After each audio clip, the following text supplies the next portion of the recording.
Now, when the skate park first opened, community members were pretty upset about the amount of trash that was left around the area. But with the addition of a garbage can and a bathroom, organizers are hoping that the fundraising will help clean up Raymond Park's image.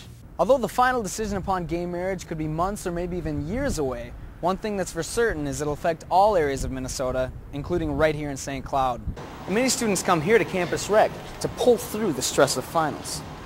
Not only is Full Tilt magazine an entertaining look at a hobby shared by many, but it can also give you important tips on how you can win big money at casinos.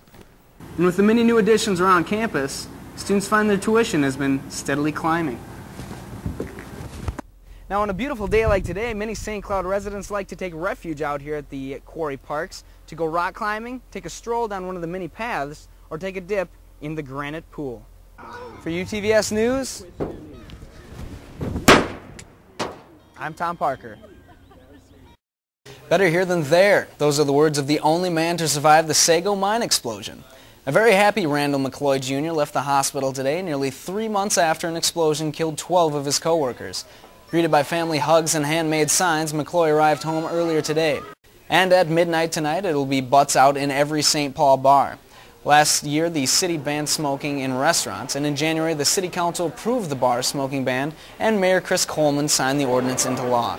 Yesterday, a Ramsey County judge rejected a request by bar owners to stop the ban. A controversial bill challenging the famous Roe v. Wade case has recently passed in South Dakota. The bill includes an almost complete ban on abortions, including cases of rape, incest, or protecting the health of the mother. According to the bill, abortions will only be allowed if the mother's life is in jeopardy.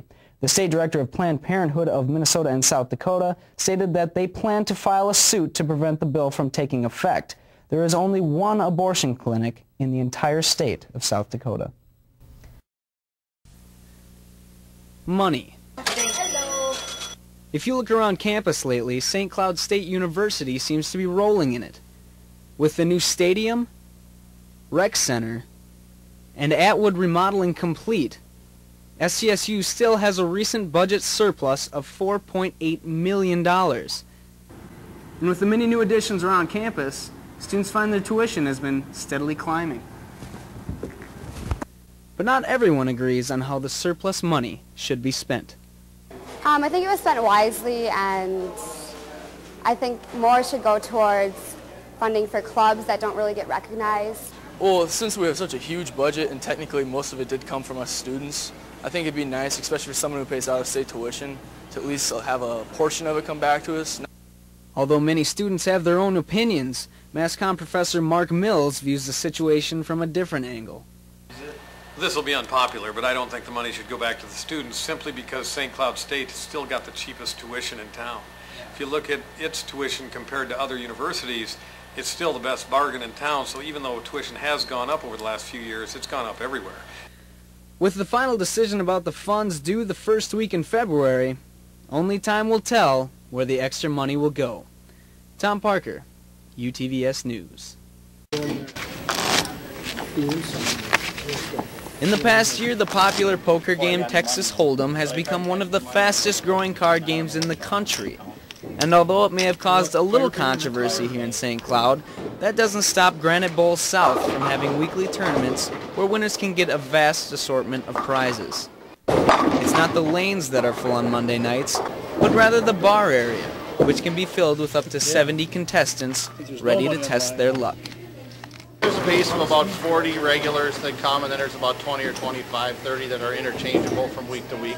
We've had 150 different people play in the last 6 weeks. Okay. And at any of these local tournaments, you'll be able to find the Midwest's newest literature for poker players, Full Tilt magazine. The magazine was created by St. Cloud residents Ryan Pruse, John Herring, and Dominic Wurz, and it covers everything from tips on playing to profiles on top players in the Midwest. So my favorite part of working with the magazine is getting to interview some of the pros and get to write about them, get to know them a little better. Not only is Full Tilt magazine an entertaining look at a hobby shared by many, but it can also give you important tips on how you can win big money at casinos. So for all of you who love poker, just remember, St. Cloud has many options. And that's not a bluff. Tom Parker, UTVS News.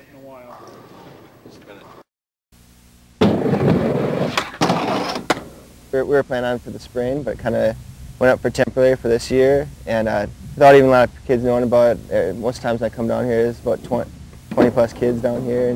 But since the Raymond Skate Park opened this summer, it's been rolling into controversy. It isn't that bad, but when it's around people that don't want the loud noise or a lot of kids around, it gets kind of tiring.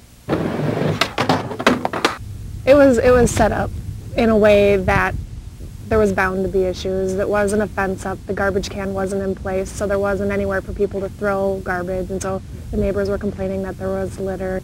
Now, when the skate park first opened, community members were pretty upset about the amount of trash that was left around the area. But with the addition of a garbage can and a bathroom, organizers are hoping that the fundraising will help clean up Raymond Park's image. Well, on October 16th, we're hoping to get members of the skateboard community and members of our neighborhood here together so that they can meet each other. Hopefully we'll raise some money to make improvements to the skate park, and hopefully we'll raise some human capital in the form of volunteers that want to help improve the park.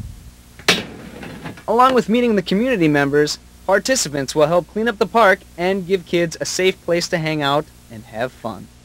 Like I said, stay active without, getting a place to do it at too. Where downtown you get chased around and it's treated almost like a criminal, where they have a place to just come and enjoy their sport. From Raymond Park, this is Tom Parker with UTVS News.